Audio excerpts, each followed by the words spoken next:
ನಮ್ಮ ಸರ್ಕಾರ ಇದ್ದಾಗ ವಿವೇಕ ಯೋಜನೆ ಅಂತೇಳಿ ಇಡೀ ರಾಜ್ಯದಲ್ಲಿ ಸರ್ಕಾರಿ ಶಾಲೆಗಳಿಗೆ ಒಂದು ಅತ್ಯುತ್ತಮವಾದಂಥ ಕಟ್ಟಡ ನಿರ್ಮಾಣ ಮಾಡಬೇಕು ಅಂಥೇಳಿ ಅಂದ್ಕೊಂಡಿದ್ವಿ.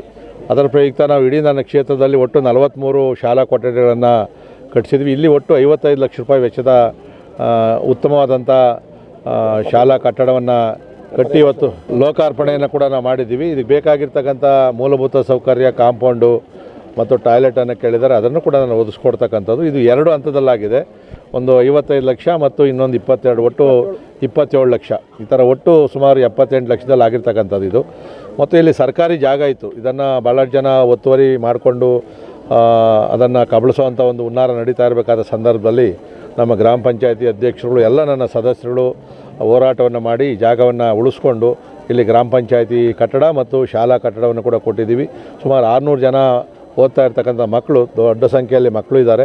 ಈ ವರ್ಷದಿಂದ ಆಂಗ್ಲ ಮಾಧ್ಯಮವನ್ನು ಕೂಡ ಸರ್ಕಾರದ ಕಡೆಯಿಂದ ಪ್ರಾರಂಭ ಮಾಡೋದಕ್ಕೆ ಅನುಮತಿ ಸಿಕ್ಕಿರೋದ್ರಿಂದ ಇನ್ನೂ ಹೆಚ್ಚಿನ ಮಕ್ಕಳು ಈ ಶಾಲೆಗೆ ಬರ್ತಾರೆ. ಈ ಶಾಲೆಗೆ ಬೇಕಾಗಿರ್ತಕ್ಕಂಥ ಮೂಲಭೂತ ಸೌಕರ್ಯದ ಇನ್ನೇನೇನಿದೆಯೋ ನಾನು ತಾಲೂಕ್ ಪಂಚಾಯತಿ ನಮ್ಮ ಕಾರ್ಯನಿರ್ವಾಹಕರಿಗೆ ಹೇಳಿದ್ದೀನಿ. ಖಂಡಿತವಾಗಿ ಕೂಡ ಆ ಕೆಲಸಗಳನ್ನು ಕೂಡ ಈ ವರ್ಷದಲ್ಲೇ ಮಾಡಿ ಮುಗಿಸ್ಕೊಡ್ತೀನಿ.